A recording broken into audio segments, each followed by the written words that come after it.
सबसे पहले शुरुआत करते हैं, आयन किसे कहते हैं। आयन क्या होते हैं।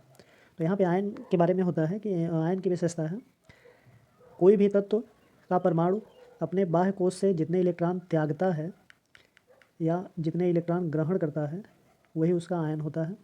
यानी इलेक्ट्रॉन का त्यागना, बाहरी कोश का इलेक्ट्रॉन का त्यागना और बाहरी कोश के इलेक्ट्रॉन का ग्रहण करना आयन होता है। आयन दो प्रकार के होते हैं, धन आयन और ऋण आयन। जो आयन है यह दो प्रकार के होते हैं, धन आयन होते हैं और ऋण आयन होते हैं। पेन को थोड़ा पतला करते हैं क्योंकि चलिए, अब आयन दो प्रकार के होते हैं, धन आयन हो गए और ऋण आयन हो गए। तो देखें, पहले बात होगी कि धन आयन। धन आयन कौन होते हैं?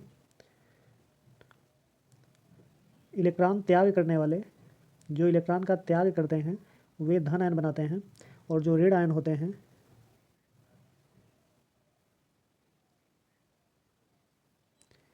तो जो ऋण आयन होते हैं यह इलेक्ट्रॉन को ग्रहण करने वाले होते हैं। जो इलेक्ट्रॉन ग्रहण करने वाले होते हैं वह हमेशा ऋण आयन बनाते हैं।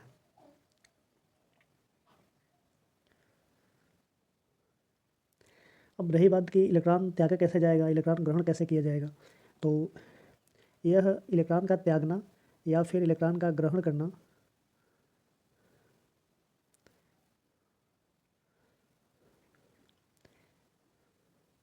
बोहर बरी योजना के अकॉर्डिंग देखा जाता है। बोहर बरी योजना के अकॉर्डिंग जब देखते हैं तो उसमें इलेक्ट्रॉनिक विन्यास, बोहर बरी योजना के अनुसार से इलेक्ट्रॉनिक विन्यास बनाते हैं।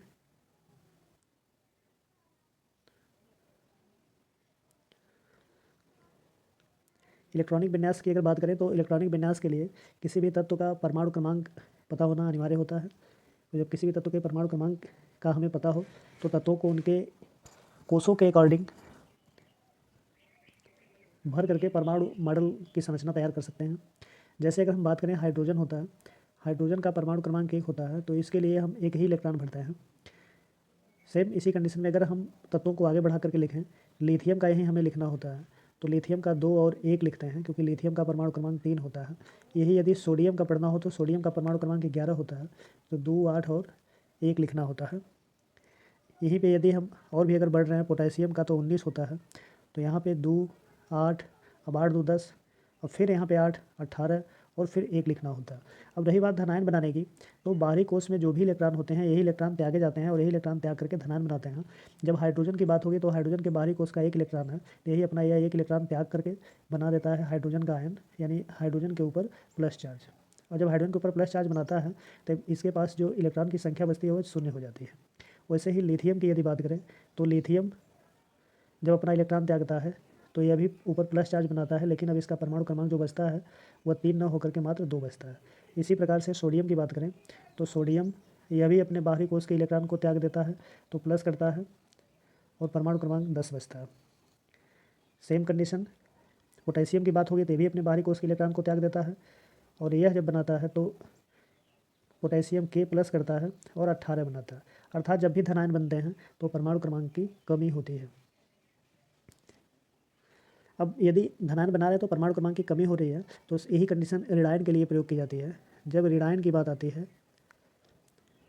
तो ऋणायन में इलेक्ट्रॉन का ग्रहण करना होता है, और जब ऋणायन में इलेक्ट्रॉन का ग्रहण करना होता है तो इसमें परमाणु क्रमांक की वृद्धि हो जाती है। जैसे के तौर पर यदि हम बात करें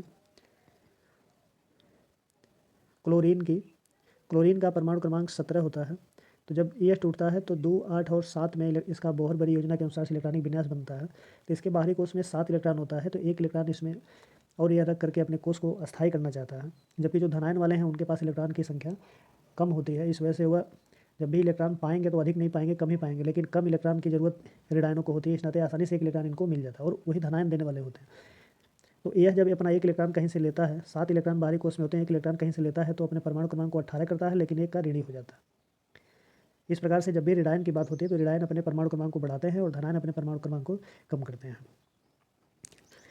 यह कंडीशन पूरे सब पे लागू होती है, जितने भी ऋणायन होते हैं सब पे यही होता है। और ये ऋणायन वाले अपने बाहरी कोश में इलेक्ट्रॉन को ग्रहण करते हैं और धनायन वाले अपने बाहरी कोश के इलेक्ट्रॉन को त्यागते हैं। अब धनायन क्यों इलेक्ट्रॉन को नहीं लेते हैं, तो उसके लिए ध्यान रखने योग्य बात होती है कि बाहरी कोश में 1 इलेक्ट्रॉन हो तो भी त्यागा जाएगा, 2 इलेक्ट्रॉन हो तब भी त्यागा जाएगा, 3 इलेक्ट्रॉन हो तब भी त्यागा जाएगा, 4 इलेक्ट्रॉन की बात होती है तो इलेक्ट्रॉन त्यागा भी जा सकता है और ग्रहण भी किया जा सकता है। लेकिन जब 5 की बात होगी तो इलेक्ट्रॉन त्यागा नहीं जाएगा, 3 इलेक्ट्रॉन की आवश्यकता होगी यानी 3 इलेक्ट्रॉन वह ग्रहण करेगा।